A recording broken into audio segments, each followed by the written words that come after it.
Mini episode 798 of the FDH Lounge is brought to you by Sportsology, delivering unconventional columns and webcasts about sports, TV, music, movies, and more. Follow them on the web at sportsology.com. The FDH Lounge. You'll want to schedule your life around it.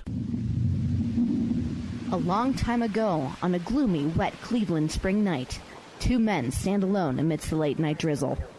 Their voices echo across the vacant station parking lot as they debate the merits of the great American radio show that have been missing for far too long.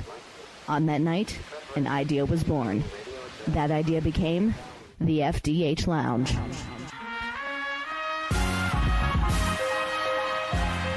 Welcome to the FDH Lounge. Welcome to FDH Lounge mini episode number 798. I'm FDH managing partner Rick Morris here with the third part of our 10th anniversary celebration. Our look at the top 5 most impactful news stories from January 2007 to January 2017. When the FDH Lounge spun off of FantasyDraftHelp.com on January 14th, 2007, we vowed to take our same X's and O's analysis from the world of sports and apply it to the entire world itself, and we have certainly done that. All of these stories have been topics of big discussion over the last decade, and they will impact our lives well beyond this point. Here's our list. Number 5, the new Cold War. How quickly things change. In the fall of 2012, President Obama ridiculed Mitt Romney's assertion that Russia was America's top geopolitical foe. Less than a year later, wishing to erase the red line in Syria that he drew, that Assad crossed, Obama accepted Vlad Putin's quote-unquote help and opened the door for the Russians to fill America's power vacuum in the Middle East. Barely more than half a year later, Putin's smell of blood in the air led him to invade Ukraine and allegedly shoot down a Malaysian airliner. The United States responded with financial sanctions, and the spiral of downward relations was on, culminating in the Russians allegedly involving themselves in the 2016 U.S. presidential election via widespread hacking. A Hillary Clinton administration seemed to promise further escalation, leading to fears in some quarters of a full-scale nuclear war resulting from her calls for a no-fly zone in Syria. Conversely, President-elect Trump has indicated his determination to normalize relations with Russia.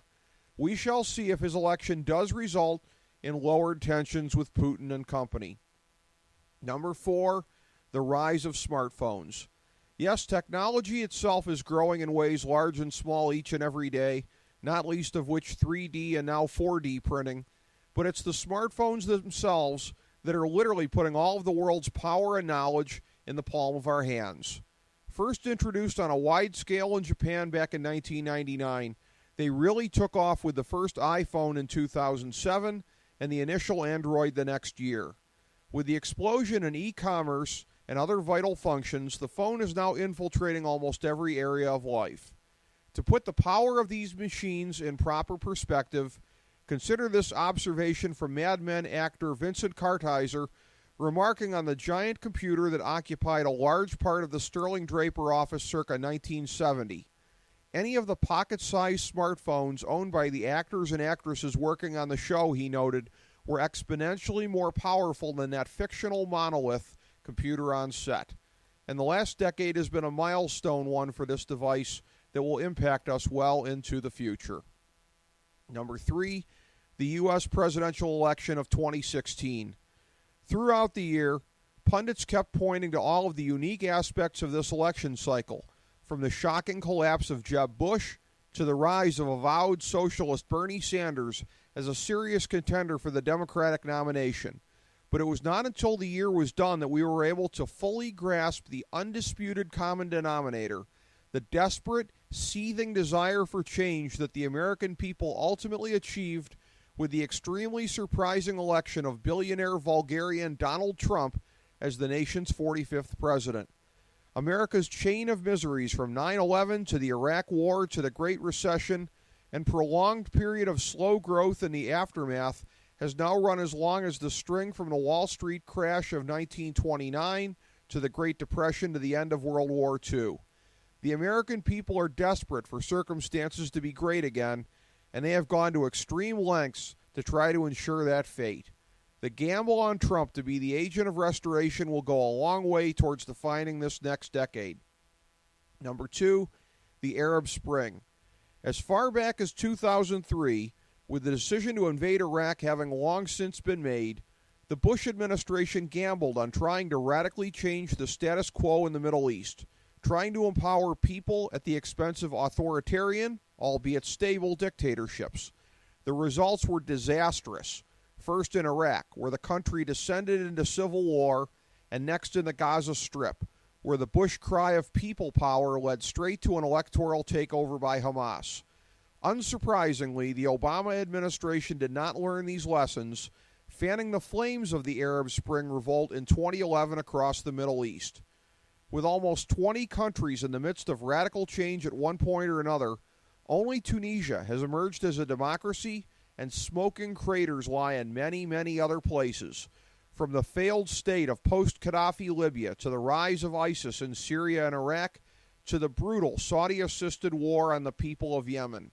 The devils that we knew and could bargain with to one extent or another have been replaced by the much worse, radicalized devils that we didn't know, and the world is much less safe for that irresponsible gamble. Number 1, the Great Recession. 20-plus years of wild casino capitalism on Wall Street collided with the home mortgage meltdown at the start of this last decade to produce the perfect storm, the nation's worst financial downturn since the Great Depression. In the immediate aftermath of the Lehman Brothers crash, the financial system itself was at stake, with an imminent run on the banks likely and an unpopular, albeit necessary, financial bailout used to backstop the system.